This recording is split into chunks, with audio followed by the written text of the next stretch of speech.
God darn it all.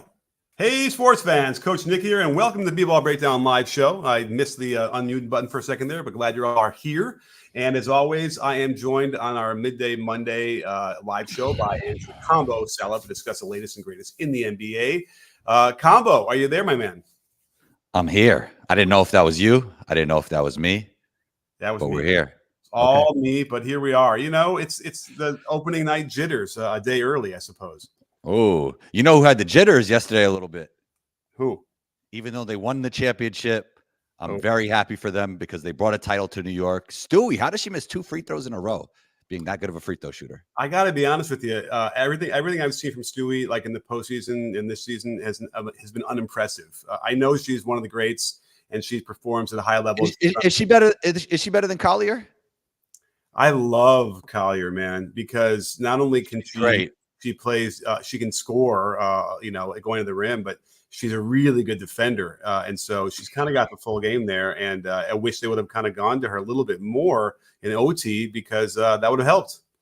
Yeah, congrats to Sab, Stewie, and everybody. But, you know, a wise man once told me that you could do everything to win a championship, and it doesn't guarantee you a championship. Like, you could do everything right as a player, but it still doesn't guarantee you anything. And she definitely played like a champion. Yeah, I mean, listen, well, I mean, you know, she missed a layup at the buzzer in one of these games. She missed those. I mean, everybody but she plays like a champion, Collier. Yeah, yeah, she did. I mean, she came up big. She had a really big block on an ill-advised shot by Williams from the Lynx. But we should probably talk a little bit about, you know, what the reaction of the coach was. And if you're not caught up to speed, we just had the Lynx and the Liberty play Game 5, which is a 5-game series total in the WNBA finals, and it was pretty epic.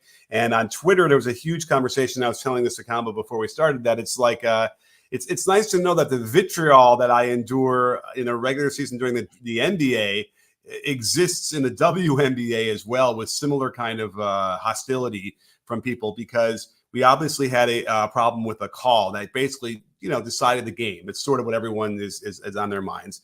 And the call was Stewie catches the ball on inbounds, fumbles it, which nobody saw. And people wanted to like scream at me like I was lying that she didn't fumble it. But she fumbled the pass. Then she took steps before she got the ball down into the dribble. So that becomes an issue of did she travel or not? That would have negated everything else that happened after that, which was a foul call and then a review. Now, the foul call, again, you saw the foul. It was a blocking foul, always tough. There was a little bit of foot-to-foot contact. There was lower body contact with the thighs. And then clean up top with a contact to the ball and the hand. Remember, the rule is if you make contact with the hand and it's touching the ball, then that's legal. So we had people who didn't understand a lot of those rules. I was trying to walk them through it, but the bottom line is people are upset. They feel like the Lynx got robbed. What do you think? Yeah, I mean, I think she definitely traveled, and it was interesting. I thought they did a great job commentating, but on that one, they didn't even mention the travel. Like, I thought it was an obvious travel. That's something I would have pointed out. And no, it didn't look like a foul to me. I mean, different angles kind of look differently. There were some angles that kind of looked like she might have got some of the arm, but for the most part, she seemed straight up, and it looked like Stewie was going into her. Right, because that's the question here is if you're in legal guarding position, then that contact between the lower body area is legal. And I have to tell you, it looked that way to me as well. I mean, she was there. And remember, the feet planted, again, there's nothing in the rules that say you have to have your feet planted to be in legal guarding position to take a charge or to play defense. It's nonsense. You can be moving even if when the contact is made, but you need to be square up and you need to be in the path.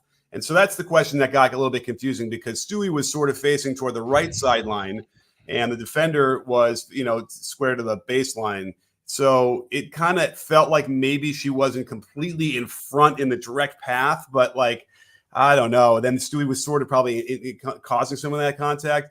So in retrospect, it was a really tough call that you would not want to have to be involved in to decide a game. Because again, if they call that or they overturn it, the Lynx get the ball back. There's 5 seconds left. They're up by 2.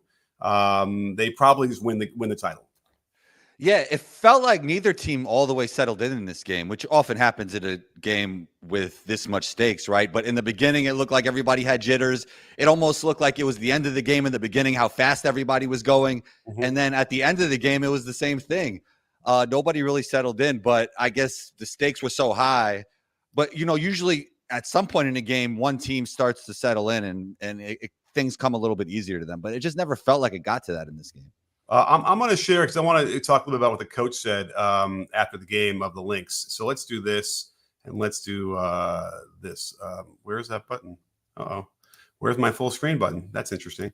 Oh, there it is. Okay, so can you see this right now? Yep. All right, so here's what she said. I know all the headlines will be Reeve cries foul. Bring it on, right? Bring it on, because this shit was stolen from us. Bring it on. Okay, so I brought it on. I let her know how I felt about that, because after the game, I know emotions are high, tensions are high, and it's tough. But so many things go into deciding a game, and I'm actually in the middle of a excuse me for 1 second. I'm in the middle of a breakdown. I got to decide if I want to actually finish it, because we're already getting late in the day. But I'm doing a breakdown because you can see so many failures by the Lynx all across the whole game. Those all contributed to the game, so that if it wants to culminate in the last possession, the referees have to make a choice. And listen, there is contact, right? And if you want to argue if she's directly in the path or not, we're splitting hairs there. They got to make a decision. They had to do something. They made it, but.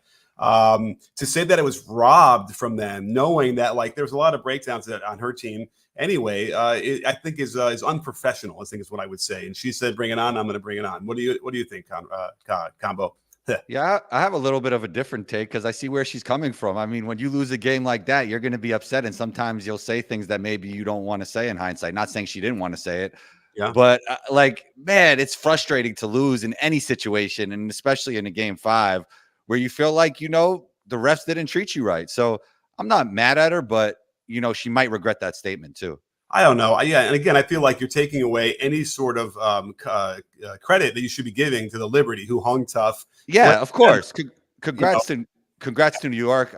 I live in New York. I'm from New York. I love that they won the title. But Coach Nick, I'm sure after a loss, when you used to play ball, or even when you coach, you've said some things that you probably shouldn't have said. And we all have. Yeah, but maybe when was very young. This is someone who's won 4 titles. I can guarantee you, we can go through every title that she's won and find a call on the other against the other team that benefited her immensely to those games. It happened. I mean, no, yeah, but also we saw a travel, and we also saw that it was a non-call probably, and they even went and challenged it.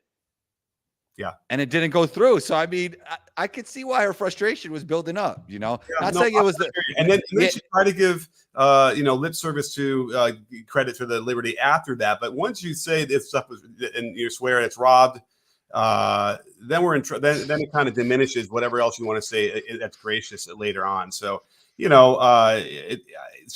won 4. I know it hurts. It's terrible, but there were so many things. And we can talk. I see some in the comments. And don't forget, if you want a question answered, we're going to get to the NBA soon as well. Then the super chat on the YouTube side is the way to go. It'll really help us keep the show going. We really appreciate it. It'll give you a lot of hype and love. And it's great to interact with you that way. I'm seeing, let's see here. Somebody was saying something here. People want to use, say some sort of, what is it? TXFU wanted to say that a buzzword like legal guarding position. That's not a buzzword. That's actually what's exactly written in the rules. So of course that's what they're going to use when they're explaining that. And that's the key word. That's how they're talking about the body contact, because obviously up top that was clean. You wish they wouldn't have blown the whistle, I suppose, on that play. But it's very, very tough. It was bang, bang. I wish the travel had gotten called. I will say that. But again, that happens too. The fumble happened. There's lots of stuff happening, in terms of players moving in the way of the referees. They got to be sure. They want to feel like they're positive that there was a travel there before they call it, versus a fumble where you can fumble. And then, of course, there are the people that say, "Oh, well, I'll just fumble on the entire way down the court and not have to dribble."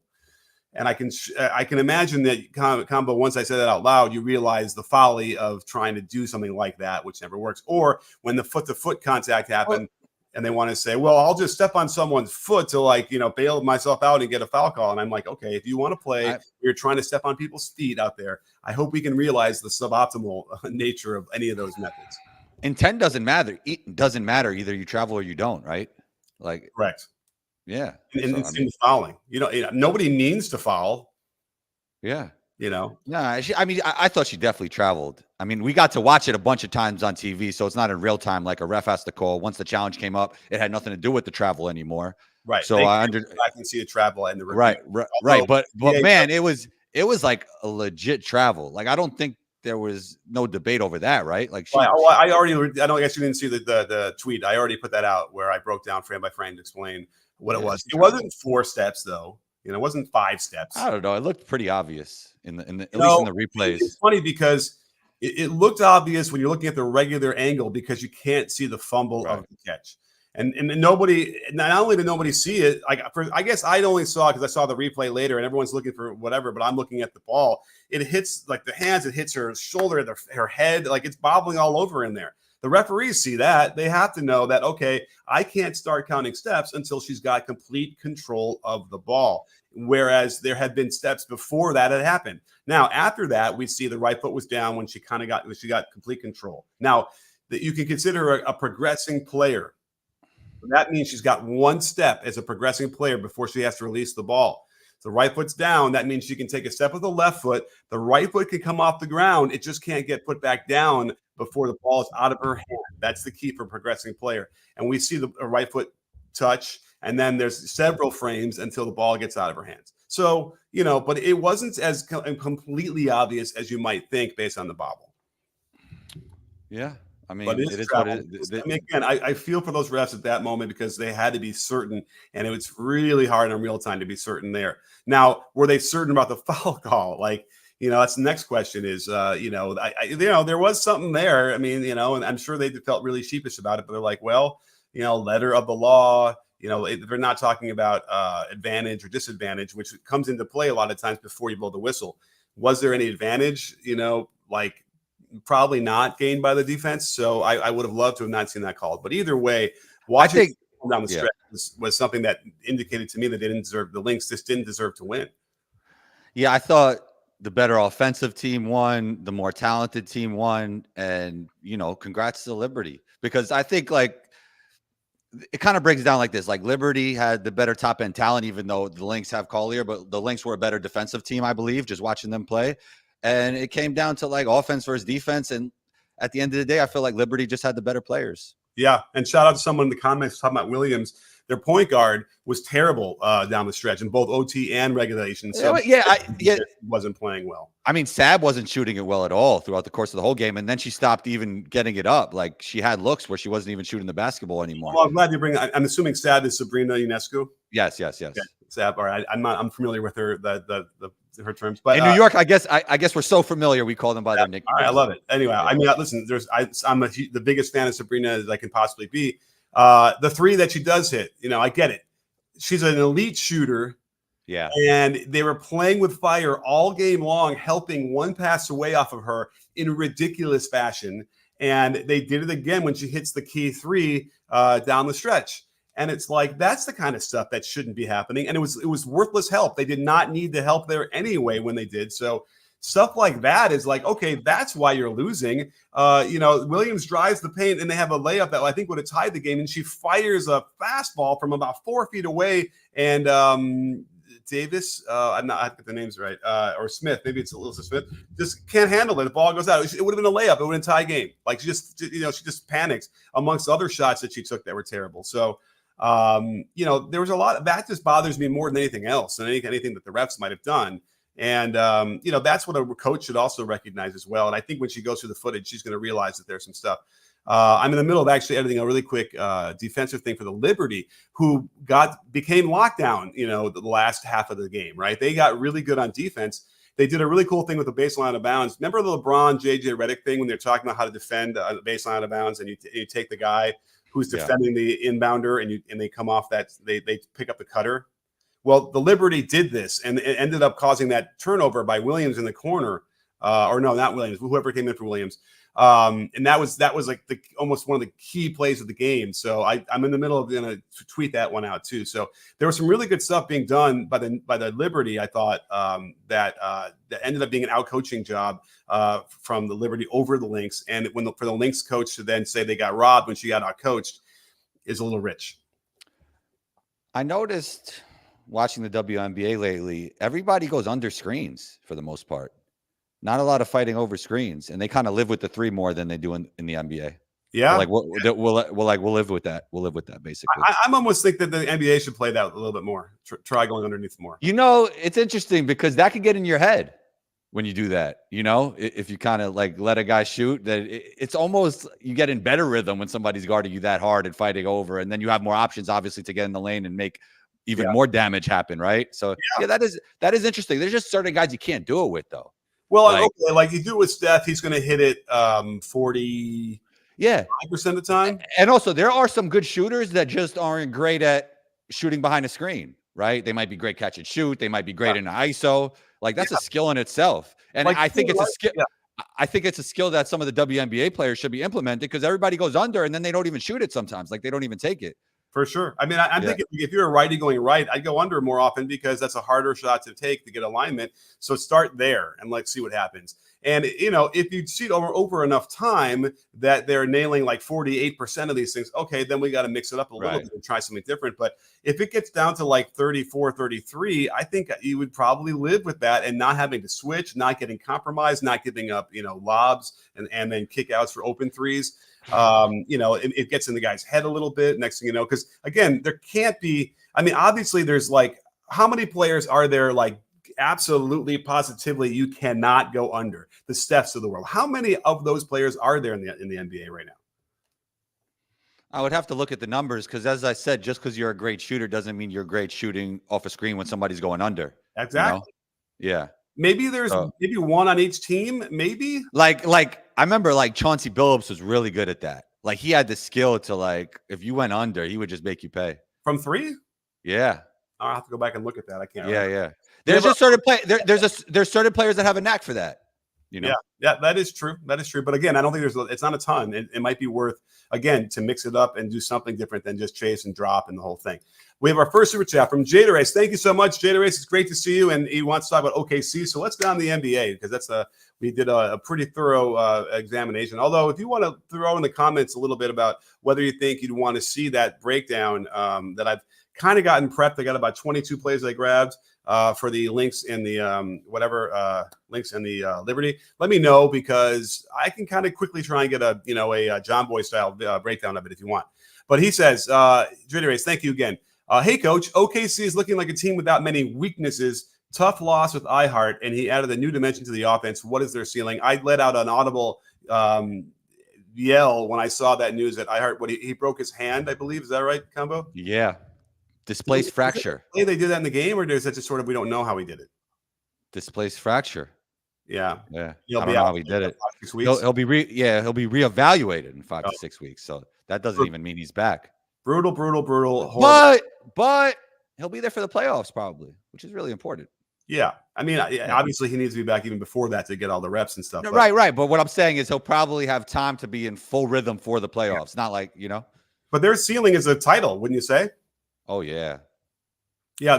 Honestly, I think people are like, everybody loves the Thunder at this point, right? Like, who doesn't love the Thunder? But I think people are even higher on them than they should be. Like, everybody's like, it feels like people think they have the best chance outside of the Celtics by far. And is that what it feels like?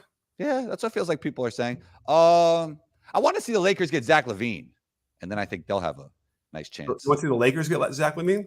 Yeah. Okay. But I think the Knicks have a better chance. I think the Sixers have a better chance.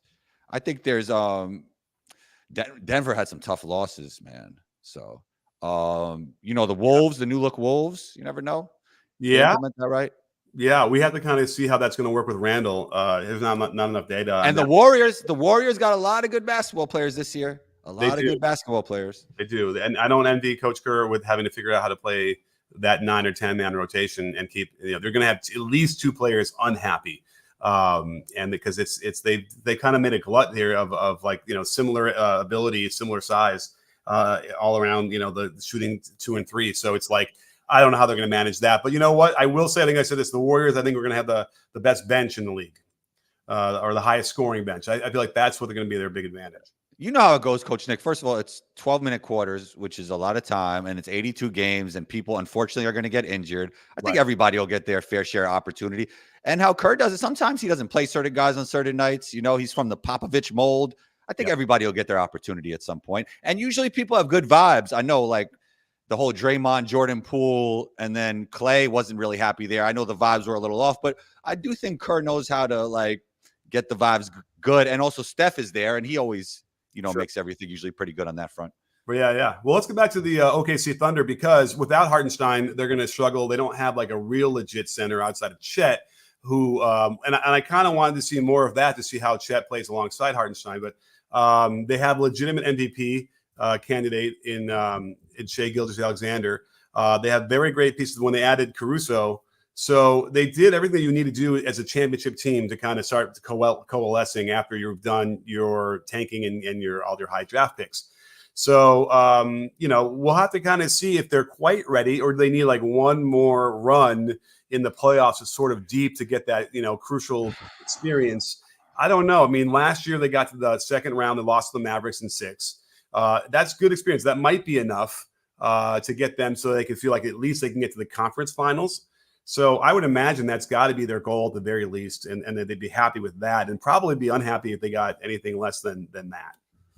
Yeah, I mean, they have so many good two-way players, though, so I don't think it'll affect them that much, like Dort and even SGA, who's a great defender in his own right, Jalen Williams, but also the other Jalen Williams at center. I think he could give them some good minutes. Yeah. The J.A.Y. Williams. Yeah. So I think they'll be just fine as long as iHeart could get back in the flow before the playoffs, and I think everything will be good with them. Sure. Watch for J-Dub. Well, J-Dub is JAL, right? The higher score, right? Yeah. Watch for him. I think he'll continue to have another breakout season where he'll let everybody know he's a bad man. So they got everything. They have everything they need, I think, to compete with anybody in the league. And they have a great coach. So it's like they have all the intangibles. I think that they're ready. But the question now, could very well be maybe they need that one more year of like a conference finals run, and then they'll be battle tested and hardened. But we've seen enough times in the league where teams can kind of bypass that necessary deep experience, especially more lately, right? Well, I feel like actually Magic Johnson did it really early. Magic did it. Okay. Yeah. That's a whole other era.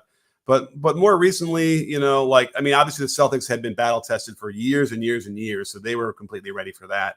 And then the Warriors also, I'm trying to think of the other more recent. Nuggets had deep runs. So I don't know. So maybe they're going to need that to get past, to get to the next level. But I wouldn't be surprised if they suddenly find themselves have a dominating year and continue to do that in the playoffs without question. Yeah, I wouldn't be surprised either. They obviously made great offseason moves. And then SGA is continuing to improve, obviously, and he could be an MVP player this year. And as you said, Jalen Williams too. For sure. Well, Andrew Zhu, best friend of the breakdown. Great to see you, Andrew. Thank you so much. His super chat is that he bring Chip on for the Lynx Lib Game 5. Chip is too busy today, unfortunately. I was going to have him on to do for the an edited video, but he's got a lot of stuff he's doing. All good, but he's just too busy today, and so I couldn't get him on. But I've been texting with him, so I have his take on certainly on that one big play. So I'll be able to reiterate what he was thinking with my voiceover and whatnot. But anyway, let me know in the comments. Do you want to see it? Because I think I need a little bit more encouragement, because I just feel like there might have been a window this morning to get it out, and I just couldn't get it done before this. But let me know. So please, if you already started it, you might as well do it, I guess. But I have a video combo about Mikal Bridges, form, and then talking about Jason Tatum, talking about Chet a little bit, talking about slow-mo. I think that's going to be a great video. I really want to get it out, but I suppose I can get it out first thing tomorrow morning, and then on the eve of the right. I think that's a timeless episode for right now. It's not going to be old by tomorrow. That is true. Although I probably almost missed my window because everyone was talking about his form over the weekend. But I got a busy life, my man. All right, let's bring our next one. The Drew Show, best friend of the breakdown. Always great to see you, Drew. Thank you so much. And they ask, how has any great shooter like Steph ever changed his shot? If so, it would be like Tiger Woods changing his swing a minimum of 3 times. Only 2 worked. Well, I'm glad that you brought up Tiger Woods because, yes, he changed his shot often because he recognized that there were some hitches or some issues that he wanted to clean up and whatever. I'm not aware that the third one did not work. I'm assuming it's like the first two worked because he ended up being the most dominant, golf player we've ever seen. But I don't think the great shooters ever really changed, right? That's what makes them great is that they're so consistent and they can nail that consistency every single time. I would actually hazard to say that it's not that often that you see anybody at the NBA level change their shot. All right. I think this is one of the jobs of an NBA shooting coach. It's that sometimes players don't change their shots. It's that it slightly changes over time. And I think it's important for shooting coaches, especially if they're already a great shooter, to let them know, like, I see something here that's going in the wrong direction. And that's maybe some of the guidance that some of the players don't have. I think sometimes they don't even intentionally change it. Okay, fair enough. But then there are times when you see them, they're changing and someone's working with them. And the worry here is that we had a way of teaching shooting for about 50 or 60 years. And, just like you wouldn't want your doctor to practice medicine the same way he did 50 years ago, there's a lot of newer methods that are much better for shooters. So that's one thing. And we've talked about this all the time. We're talking about, square to the basket is not how any of the great shooters of all time shot anyway. So here's the weird thing is we taught being square to the basket, 10 toes to the rim for all those years. We had great shooters, right? Anyway, what made them great, or part of what made them great, was they would turn their feet so that their shooting elbow and shooting wrist and hip were in line with the basket properly. So they actually had to go against what was being forced on the people. Now, the players that did not go against what was being forced on them with that would struggle, and their elbows would stick out, and they would have a hard time with alignment and everything about the shot. So we've now understood that this is a war that I fought for a long time, starting around 2010, 2011. And I think I've won that war. I don't think there's hardly anybody out there now that would tell you, oh, we got to be square to the basket. They all understand it. But I get worried because it sounds like there are still some coaches out there who are at the NBA level that still believe in that dogma. And that's where I start getting worried about, certain players because of that. And these are coaches who have a lot of respect in the league who still feel that way. Why do you think that is? They were taught that way. They may have been a good shooter when they were younger. And guess what? Those guys probably turned their feet as well. I can remember having a discussion with Jerry West about this, where he just would refuse to see that the guy's feet. We were talking and watching the guy shooting. I'm like, well, see how his feet are turned? And like, he goes, no, he's square to the basket. I'm like, and I don't remember if I did this to him because this is Jerry West, but Jerry West himself turned his feet, and I don't even know if he knew that. So that was a big part of it. But then also when we're talking about rhythm, we're talking about avoiding a two-motion shot and then dealing with set points. The set point tended to be like eyebrow ridge or higher. And we've learned that it's not necessary. And in fact, the higher it is, the less optimal it is from shooting from distance. So let's get into Bridges. Bridges is now, and he always had a high set point, right? He always had long arms, and I kind of get it because it's hard to control all that length. But he had shot an elite average in the bubble. And when you watch the one motion shot, it's beautiful. The ball stays in front of his face. It's out. The set point's lower. And he's just been trying to get higher and higher as the years go by. And you know what? Last year was kind of high, and he still shot 37%, which is above average. Why you'd want to have anybody change that at that point? And then like they did, it makes no sense to me. The guy was doing like fine, right? And at 38% on 6-7 a game is fine. I don't think he needed to change anything about that. But speak to me, Combo. Talk to me. I don't know. I don't think they changed his shot. I think somebody's not fixing his shot over time when they see a little problem. Like, first of all, whatever he's doing now was not the intention of the shooting coach or of Bridges, because it looks like Bill Cartwright shots from three. Like, it looks crazy. Yeah, I mean, he's not swinging. Okay, don't forget, Bill Cartwright would swing it counterclockwise. And now which way am I going? This Coach way, Nick, around this way. You see my point, though. I understand what you're saying. But he doesn't quite do that, but he does get it to the similar set point up really high. So, yes, that's a problem. And this wasn't the intention. I don't think this was. It sounds like you know something that you know more than we all do. Yeah, I don't think that was the intention. That's all I have to say. All right, because you are in the area of where he gets trained, and perhaps I mean, like if he saw these clips and he watched it, you think, oh yeah, like that's how I want it to look. Well, then after all why that. isn't the person who's coaching him, and we know who it is, you know, I help don't him? know. Yeah, I don't know who it is You specifically. you don't know who, okay, you can't even, you want to tell us you know who it is? I don't know who it is. Okay. All right. Well, it I wouldn't just be know hard to that. know who it is. Yeah, I just don't know that this would not be his intention. Okay. Yeah. So we've heard, they asked him about it, and there's an audio clip of this from Mikal Bridges himself saying that he's been trying forever to fix his shot. Now, I remember seeing him in practice during summer league his rookie year, and there was a severe hitch. I actually went back and found the text I was writing to somebody about it, where but here's the weird thing is I went back and watched the summer league threes. He doesn't have it in there, so it was, I don't know what I was seeing. Maybe they already had fixed it then, but he would hitch on the dip. So the dip thing was hitching in a weird way. I kind of trying to remember exactly what it was, but that's how I was writing it out. And I watched the summer league, and it looked pretty good. It looked pretty smooth. So they had already kind of ironed it out there. So whatever hitch he's talking about that he's trying to fix or whatever, it's just not there. You know, there was no need. So if it's on him only, okay, fine. Then Mikal, please, you know, stop whatever you're trying to do. Go watch your footage from before. Lower your set point. You know, swing the ball up in front of you. Keep the ball closer to the body. Keep the ball. That motion is not even repeatable. You know. I mean, here's the reason. Here's the thing. I think it could be repeatable. And the one thing that's interesting is though he gets it closer to his body now. So on the way up, his arms are bent more than they used to be. So when he shot 40% and 37, 38% decent, as he's bringing the ball up, his arms would be like this, okay, way out here on the way up. And then he kind of bend them here, and then he bend them and then get to this position here. Now he's getting them bent a little earlier here, but then he's getting over his head. The first half, I'm not watching it in front of me, but the first half of it's probably fine. The funky thing happens above his head, right? You know. Well, the problem is he is calibrated the way to have the ball farther out from his body on the swing up. That helped him, time that better. But you're right. The real key here is that the set point is so high, and it gets. There's a lot of funky stuff going on up here. That's where it is. Like I don't even know if I just see him hanging in the air and then having to catapult it because it's behind his head.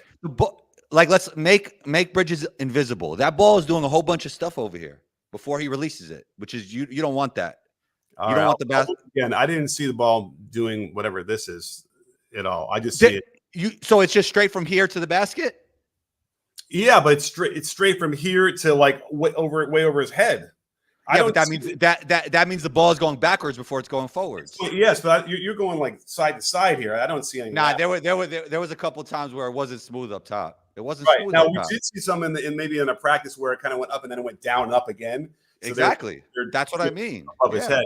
That is happening now because he's hanging in the air a lot longer, and it's staying. But it just pauses there forever, and he's shooting almost on the way down. Like there's no way to be consistent from 25 feet that way. No, I don't think you can do it. Alex English used to shoot this way, and he was a great shooter from about 18. There's a limit to how far you can shoot when you're shooting hands up over the head like that. Yeah, I mean, I think I've said this before.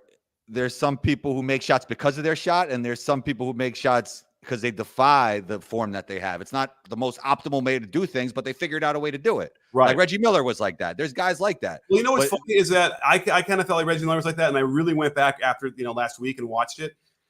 I gotta tell you, the set point is right here, and the elbow is bent really far, and then he kind of gets up, and then his both arms come up, but it's like that set point is a lot lower than we might remember it was, which is really fascinating. Yeah, no, my point is that when you're like looking at somebody else and you're saying, look, he shot it that way, it doesn't mean that you'll be able to do that. You know? That's even a better point. So here's the thing. Do we give it a little bit more time and maybe he can figure it out? Like, I guess, but he shot like 2 for 19 from the preseason and 0 for 10 the last game. If he gets the right information, he can figure it out. It's just like, will he get it? That's all. Right. So anyhow, so that's a problem. And then, we talked about I know that Legler came on the ESPN to talk about Tatum's shot, but we'll get to I haven't been paying as much attention to Tatum. I do remember him, like everybody was talking about in transition, he hit that one from the top of the key in preseason and everybody's like, oh, he changed his shot. It kind of went viral. Yeah, but it looked fine. Yeah. Well, the biggest issue I think I have with Tatum's shot is that he will collapse his right shoulder forward and then the right elbow juts out before he begins going up. And that's still happening. So there isn't really much. The only thing that I think they changed is the speed of the upward motion of after the dip. Speed matters. Speed matters. Ball speed matters. It does. We'll see how much it matters. Because again, this guy's a 38% career shooter from 3, which is good. But and which is the case is like I don't know if you're going to want to try and completely change his body mechanics because this whole shoulder thing he does, which is awkward and it does definitely disrupt his rhythm, is so ingrained that I would be a little bit wary of trying to change that, and that would be hard to do. But I do think that gets in the way of his upward motion. So it's not even like, and that's so in their minds they're trying to speed it up to get it to avoid that hitch down there. But in my mind, it's because the shoulder collapses forward, and that's the real culprit. And if they want to adjust that, that's where they have to focus on. Yeah, you could never look at anybody else's shot and say, I want to shoot exactly like that because everybody's body is different. But I would say an underrated guy when it comes to like energy transfer and ball speed and all the stuff we like to see is James Harden. Like his shot that's a really like nice jump shot. Like it's so fluid and it's effortless. And there's a lot of connectivity, right? It's very repeatable. For sure. By the way, I see a comment from earlier on that said someone on Reddit called me a random Twitter shot doctor, which is I think hilarious. But it's not random, and I've worked with pros, so I would hope to think that after the conversation we just had, you get the sense that we both know what we're talking about here on that. It's not something random, but nonetheless, let's get to Alan Tran, best friend of the breakdown. Thank you so much, Alan. Great to see you. Great as always. Really appreciate the super chat, and he asks, it seems like there's no deal for Kuminga or for Golden State's Kuminga and Houston's Green and Şengün. Do you see Kuminga, Green, and Şengün going elsewhere this summer? The Rockets would be foolish in my mind to trade Şengün. I think he's going to be, a terrific all-star center eventually. Yeah. At a position that's important. They have a guy who can pass, a guy who can shoot it a little bit, he can drive a little bit. So he can block a shot. So I don't know why they want to get rid of him while he's in the block, because I kind of seen a little bit of that. And I wonder if it's Kuminga who's in the block. I don't think so. I don't think that the front office is going to trade Kuminga. That's their pick. They don't want to admit failure or admit defeat and let him go. I'd imagine there might be another player on that team that they would probably want to trade to avoid, the repeater tax or whatever it's going to be. But I don't know if someone like Wiggins has enough value right now, and he might, maybe coming out of the gate, he's going to have to, if he plays well, he will. And then Green, I thought has looked okay, right? This preseason for the Rockets. I mean, the guy averaged 30 over the last part of the last year. I don't know the exact amount of months, but he was averaging high numbers on high efficiency when actually it coincided when Şengün sat out, interestingly enough. So it's going to be interesting to see how to blend those two games together. But, you mentioned Şengün first, and I would mention him first too. Like he's going to be an all-star center, in my opinion. And I do think they'll find something for him. Out of all these guys, I think he's the guy that he's going to stay on that team because I think the Rockets are too smart to let him go. Kuminga and Green's upside might be even higher, but Şengün, I think, is like going to be a good player. I mean, I think it's obvious. A good winning player. I looked up the last 15 games of the regular season last year for Houston. And so Jalen Green averaged 23.7 points a game, 44.4% shooting, and then 36.8 from three. So maybe it's a different section. I think it was a different section. Okay. Yeah. Obviously Green's going to have that label until he doesn't. A guy who is a gunner on a kind of a bad team that just shoots a lot of shots and fills up the score without being empty. So I wouldn't mind seeing him change that narrative, but I kind of would agree with that watching him play the last couple of years. Yeah.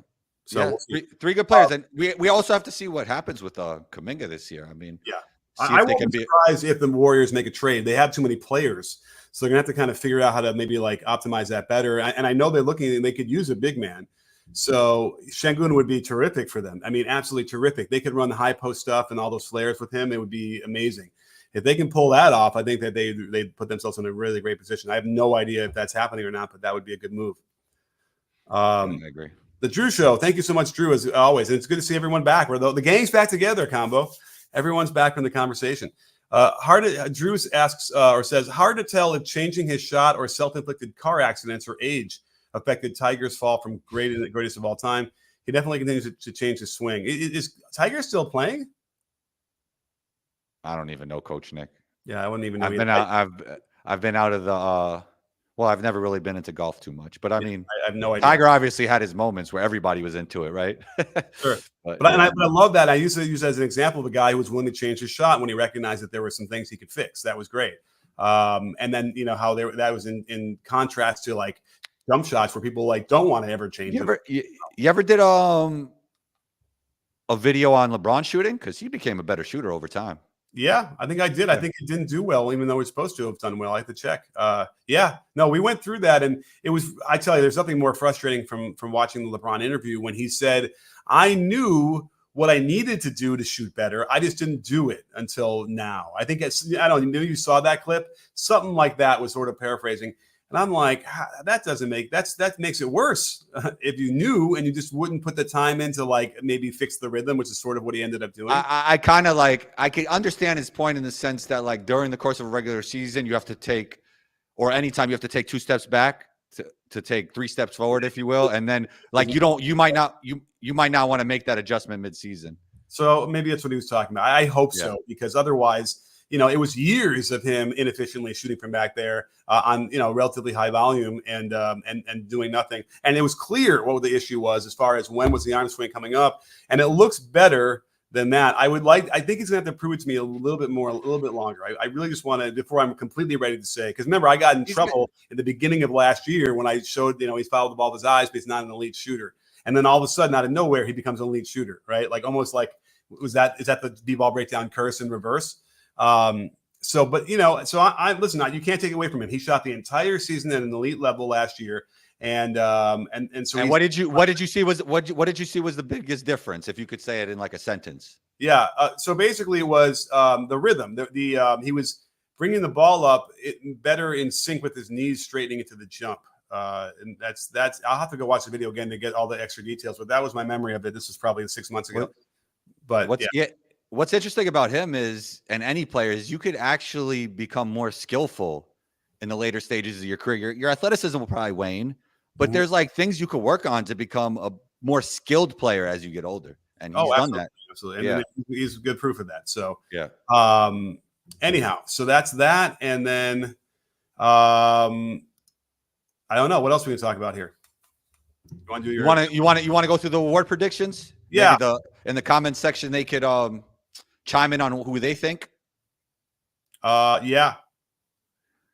So we should start with MVP, right? Who do you think will win it, Coach Nick? I don't know. These are the kind of decisions I don't know. So I almost feel like you tell me who you have, and then I can weigh in. And maybe the guy we've been talking about winning MVP for years. I think it's Anthony Edwards' year. Oh. I think his Team USA experience will expedite his process. And I always thought he had that elite combination of skill, athleticism, and his mentality. He got the mentality of an MVP. He wants to be the best. So Luka obviously has a great chance, but I'm gonna go with Anthony Edwards. I also think he's slightly more durable than Luka. Right. So you also want to say, they got Cat out of there, so he should bump up his numbers. But they got Julius with Randall, who's going to hold the ball and do his thing. But I mean, this is Anthony's team, no matter who's on the team, really. Yeah. That's the point. Like, so in theory, he's going to join the team. He's got to meld that Randall does. He's got to realize, oh no, I got traded. Like they didn't want me. Somebody else wants me now, but I better ingratiate myself. So we'll see if Randall does that. But I would anticipate nothing less than like 26 a game and, high volume threes and assists. So he should be able to fill up the box score, which obviously is a criteria for being MVP. They'll have to have a good season, right? They'll have to win. I mean, I know we've had a couple of, that were anomalies that won with a losing season, but for the most part, you got to have a good season. So yeah, that's definitely up there. Wemby, not quite yet. But he is there for another award, I think. And I think we all know what that one is. Yeah. Actually, he's not my most improved, but he could be in that one as well. But I would go with Wemby for Defensive Player of the Year. And for sure. I don't think there's too many people that would pick someone else at this point. Right. And Wemby will be in line for MVP and Defensive Player of the Year award in the same year going forward at some point soon. We need to find out if anyone's done that. Has anyone done that in the same year? Which two again? The Defensive Player of the Year and MVP. Yeah, I feel like when you win MVP, I don't know. Yeah, you don't win Defensive Player of the Year, even if you're the best defender. Oh, probably Michael Jordan. Yeah, well, I know Michael has a Defensive Player of the Year award. Did he get the MVP that year? I think that might have been a little bit earlier, right, than his MVP years. No, it wasn't. It was in the middle of there, I think. Okay. Wait, because Michael won it. Gosh, you know what? I used to have Total Recall. Did you see that clip on Twitter yesterday? The guy could tell you every MVP going back. Oh, that was crazy. That was crazy. And he said he was a little bit drunk, so he kind of like wasn't as sharp. I'm like, oh my God, the guy had nailed every single one. And I know that when I was that age, I could do that. Like my brain does not work like that anymore, unfortunately. But you know, He kind a few years ago. he kind of looked like a young Coach Nick, actually. Yeah. Who did? That guy? All right. He's a good looking guy. So he won it in 87, 88. But he won the scoring title in 87, 88, and then Defensive Player of the Year. But I don't think in 88, I don't think he was MVP. That was probably Magic, if I'm not mistaken. Did I do that right? Okay. Let's see. Who won NBA MVP in 1988? I guess 87, 88. Oh, they're talking about MVP. He did, but that's not. Is that All-Star MVP? No, he did. Huh.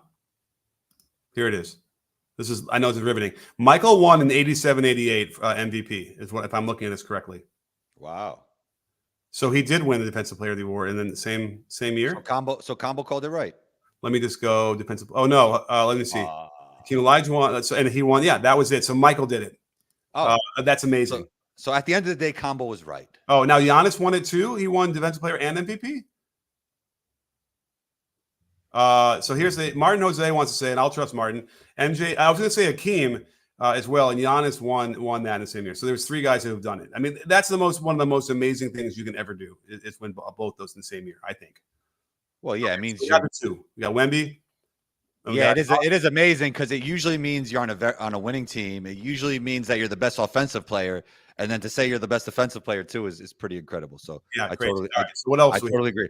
All right, so I mean, I guess we went through Victor is the defensive player of the year in my prediction. I'm gonna go most improved Chet Holmgren. Yeah, that's one of those weird conversations because it's like, is he improved? Or has he always been that good already? And well, yeah, but some people got Wemby, and I even think on the betting sites they got Wemby as number 1 for this award. I mean, you know what? That could happen too. You know, he can make the jump. Yeah, I'm trying. Is there anybody else? I don't know. It's tough. Yeah, there's probably a sleeper. There's probably a sleeper somewhere who's just going to get in a better opportunity, is going to get more reps, and probably will have a chance. Like Caruso or something like that. I don't know. Like nah, Caruso's going to fit into his role, and I don't think he's going to. Yeah. I'm trying to think of like who trains teams, and like all of a sudden. Like anybody in the Lakers, or like D'Anthony Melton, will he start and like play really well and like be in the contention? Maybe. I think Suggs got a chance. Suggs is he could become, because the shooting got better and he's like one of the better defensive guards in the league already. Have you seen his shooting get better like in the preseason too? Yeah, it looks better. I mean, I think he shot 40 last year. You could. I know you're going to check it, Coach Nick, because whenever I have a stat, you're going to check it. I know. Well, because I'd be surprised at that. Let's look here. Upper 30s for sure. Suggs shot 39, 397. Absolutely, just about 40% on 5 attempts. That's good. And before that, he was way below average. So I can see Suggs, and like the Magic starting to coalesce as well. They got a little playoff experience now, so they could be that team that can kind of capture people's imaginations, and so that's exciting. So we could talk about 6th man. It's not going to be Naz Reid this year because he's probably going to be starting, but I think it will be his teammate Dante, because Dante has a huge chip on his shoulder, and he wants to show that the Knicks messed up, man. He wants to show that the Knicks messed up, even though I thought it was the right trade, but he's going to want to show that. Love it. Yeah, I like that. That very well be. I'm trying to think of anybody else. But yeah, that makes a lot of sense to me. Now, is he going to start because they realize that Conley is not the guy anymore? Yeah, I mean, I thought we've talked about the starting thing for the Wolves. It's really like interesting about who they're going to start. But no, if they don't start Conley, they could do Anthony Edwards at PG maybe, and then go Jaden, Julius, Naz, Rudy. Yeah, really big, really long. I'm curious about that. I don't know if they would start that like that, but I don't know. I'm not sure I love Ant at point guard, but then I told you the Michael Jordan thing. They did it with Michael Jordan early in his career. I mean, yeah, for one stretch of one season. Oh, so yeah, and it was great. I kind of wore him out a little bit, but that was when the point guard was. We also got to understand that Anthony's still developing. So just to give him those reps could make him a better could make him a better secondary ball handler over the course of time. Right. Well, don't forget, with 5 out, like the point guard's role is a lot different than it used to be anyway, where you're kind of just handing the ball off at the wing, or you're going to get the ball going generally. And so it's not like the kind of thing where you hit the ball in your hand all the time, like a Nash or like even Jordan when he was doing it. So it is a little different in that respect. And then he's still going to get the same amount of pick and rolls anyway. So it could work. It could do that, and certainly defensively, that'd be a really, really tough team to score on. That kind of reminds me of like OKC's teams in their prime. So we got Anthony Edwards MVP. I got Chet Holmgren as most improved. We didn't talk about Rookie of the Year yet. What rookies have you been watching, Coach Dick? Well, I did do a little bit of a jibe on Risa Shea. Yeah, tell me about him. Does he? He's probably going to get a lot of opportunity on that team, right? Yeah, but remember the rookie of the year is going to probably be the one who like scores the most per game. So I don't know that he's going to get into like the double digits, honestly. So who is that going to be? Who am I forgetting then? Who else is there? Okay, your favorite. I'm sure you put Shepherd on there, didn't you? Oh, he's not my favorite. I think Matas Buzelis will win it, actually, for the Bulls. Uh-oh. But I think Reed won't win it because they're too talented. They have too much young talent for him to get the amount of reps, to your point, to like be the leading scorer. I like Matas's two-way ability. I think he's going to get a lot of reps on a bad Bulls team. I actually think Zach LaVine will inevitably get traded, which will give him even more reps. Okay. And he has to get the jump shot better, but I really like his mentality, and I think he'll win Rookie of the Year. All right, sold. We'll put that on the books. So the last one, I got to give it to you, Coach of the Year, since you are Coach Nick. Yeah, right. Well, who else are you going to give it to then? So you won it. Coach Nick wins Rookie of the Year. Coach of the Year. Great. How about Bickerstaff? I like that narrative. Maybe. I probably would say Danielt. But they were already so good last year. I know, but like, where did they finish? Actually, now I'm kind of remembering. Where is it? Where do I go? I go to ESPN for that standings. 23, 24. Oh, you know who's a sleeper? Okay, well, hang on. OKC was, oh my God, they were number one, and I forgot. Gosh, they had the number one seed. They're tied with the Nuggets last year. Huh? Why did I forget that? Okay, so Daniel can't win it then. So who do you think is going to win it? Oh, Clippers. Yeah, Cavs. Pistons. Where is he? Yeah, Pistons. Yep. Okay. The Pistons think are gonna have a decent season then, huh? Yeah, I think everybody's a year better. I think Cade's going to improve. Jaden Ivey's looking good. They're going to be a lot better than last year, and I think he's the better coach. Okay, it's just the Eastern Conference is tougher and tougher, and so I don't know how they're going to break through. You think the East is tougher than the West this year? That's an interesting question. I don't know. We gotta have to see how the Warriors shake out a little bit more. But I mean, the tough teams in the top of the West are still just as tough. So I think it's the league is getting to be really good. I think across the board. I think this is what they've been trying to get to all these years, right? Yes, parity is good. You think better than the dynasty? Yeah, I think so. It makes it more interesting. We have our last super chat because I got to run in a minute, but we have from Ven. Thank you so much, Ven. The Clippers are doomed. Yeah, it feels. I think we could. That's actually a really good super chat. Not good for the LA Clipper fans, but I think that's right. I think. I think Kawhi is done, and he won't be able to come. That's sad, right? But it's sad, but there's a lot of worse stories, right? He won 2 championships. He was the best, he was close to being the best player of the league at one point. Yeah, don't count Ty Lue out, but we've already kind of seen, enough glimpses of this team basically without Kawhi. And, I know PG was able to cover some holes, and we know that they haven't really replaced that hole that well. So that's the problem is they don't have anything. I skipped his super chat. Oh, no. Who's super chat? Where? Oh, my God. Sorry, Alan. I'm doing it right now. Anyway, so the Clippers are doomed. Let's get to Alan's. Forgive me. I'm not an elite hooper, but I have a 2-motion shot from the midi and a 1-motion shot from the 3. It works for me, but should I find a uniform shot? Okay. So a lot of times the 2-motion shot in the mid-range tends to be like you're pulling up and you're fast off the dribble. I have no problem with you hanging in the air, making that a 2-motion shot to then shoot it because you got to be able to control the power better and it's closer. I'm not so concerned about that. Who shoots middies anymore? I guess off the dribble, people shoot middies. Coach. Yeah, so that's where I have less problem with it, where I really want to make sure you have the same rhythm across the board everywhere else. Free throws, threes, the whole thing. So no, I think that's fine if you want to have a 2-motion shot. And what I'm inferring from that is that you're hanging in the air on the mid-range shots, and that's okay for mid-range. What do you think, Combo?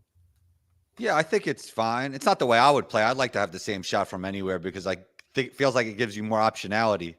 No matter where you are, you just pull up the same. But I'm not mad at somebody, as you said, hanging in the air and shooting it. So first of all, it says it works for him. It works for Allen, and that's most important, right?